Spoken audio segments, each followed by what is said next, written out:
In the Abbey churchyard in the lovely city of Bath, groups of demonstrators, many though not all of them Quakers, regularly gather to protest against the iniquities of the world. My own dear mother, Gloria Webb, who died last year, was one of the protesters. In her day, an energetic, duffel-coated figure who wanted to ban the bomb and stop wars of all kinds and suffering anywhere. It always struck me, though, when she told me about these protests, that there was an odd one-sidedness to the game. The protests against nuclear weapons, for instance, concentrated on American weapons. The anti-war rallies were against American-led wars. The anti-death penalty campaign focused on Texas. These were attacks on American actions, but they seem to me to be more than that. They seem to be part of a general attitude towards America, an ideology almost, that regarded that place in particular with hostility. If anti-Americanism is alive and well among surprisingly mild-mannered people in Britain, how much more virulent must it be elsewhere in the world where America is really disliked? To find out, I visited Venezuela, where the nation's leader compares George Bush to Hitler, and Egypt, where the Mubarak regime warns of an epidemic of stars and stripes burning if its hold on power is weakened. And Paris. Paris? Yes, Paris, where it all began. Anti-Americanism was born here in France. And here's a fascinating fact. It was born well before the United States existed. It was not caused by Coca-Cola or McDonald's or Hollywood or George Bush. The prevailing view among French academics throughout the 18th century was that the New World was ghastly.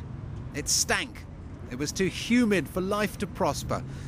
As one French biologist put it, everything found there is degenerate or monstrous. Mon Dieu, we have been playing this accordion tune for some time now. I'm Bernard-Henri Lévy. We are sitting at Café de Flore, at the very table where Jean-Paul Sartre used to sit and to write the being and the nothingness 60 years ago. What am I? I don't know, philosopher and a writer in the French tradition. You mentioned Jean-Paul Sartre. He didn't think much of the United States in terms of its philosophy. How important is that strand of French thinking about America now? How relevant is it still? Jean-Paul Sartre was an anti-American as far as politics were concerned, but he was a lover of America as far as culture is concerned. When he wrote about jazz music, he was not an anti-American. So you had in Jean-Paul Sartre this contradiction, which you have often in French intellectuals. You may call that a sort of schizophrenia, maybe. Is there also, though, a sense in French society of concern about the appeal of democracy, the effect of democracy in bringing everything down to the lowest possible common denominator? In other words, is it fair to say that there is a tradition in French thinking that says that American-style democracy is itself a threat to thought and to the higher things in life? In France, at least, you must understand two things. Thing number one, anti-Americanism has its roots on the right side of the échiquier, of the chessboard, and even extreme right side.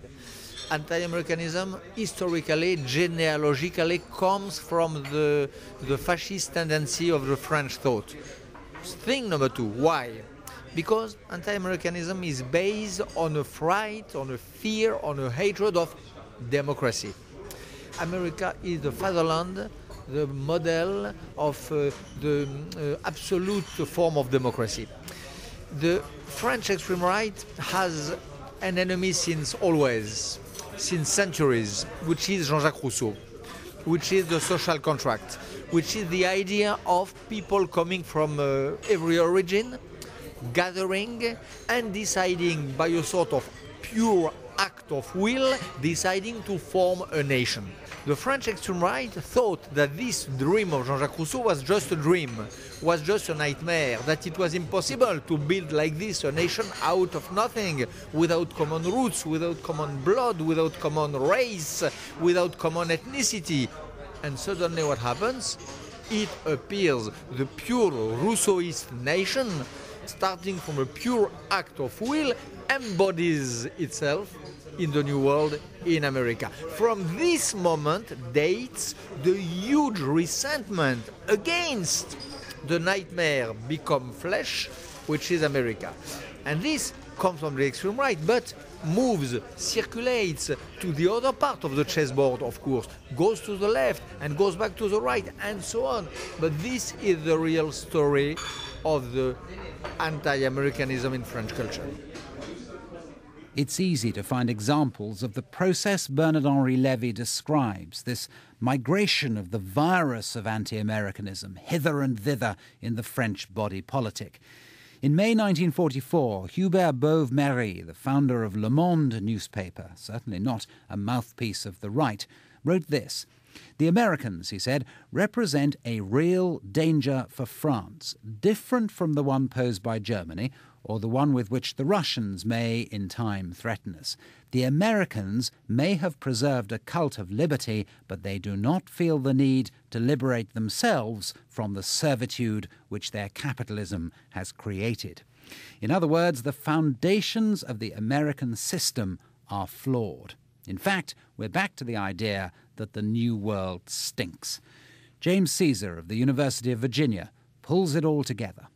There was a scientific view which had great respect in the 18th century, which argued that everything in the New World was inferior to that which was in the Old World. It held that the things that were already here, for example, the animals, were inferior to the animals on the Old Continent. And then it held that everything that came to America degenerated, so that the Euro-Americans who came to the United States lost potency, sexual potency, lost intelligence, and so everything on this continent was in a state of decay. The leading scientist or natural historian of the period, the Comte de Buffon, argued this. It was believed by many Enlightenment thinkers that this was taken as good science because it tried to argue from certain natural facts. The scientific theory, I think, which is kind of amusing to us, was defeated and discredited rather early on, but I think quite quickly thereafter, especially on the continent among those who opposed the French Revolution, they felt that they also had to oppose the American Revolution, since the two were linked. So the argument then became of some conservatives on the continent that, okay, maybe the physical entities on the American continent were not inferior, but American culture was. American culture gives rise to a sort of human being who's crass, commercial, thin, and uncultured. And this was a very strong view held by many conservative romantics throughout the early 19th century. As it were, it took the physical analogy and replaced it with a cultural analogy. And that view still continues right through today in many ways.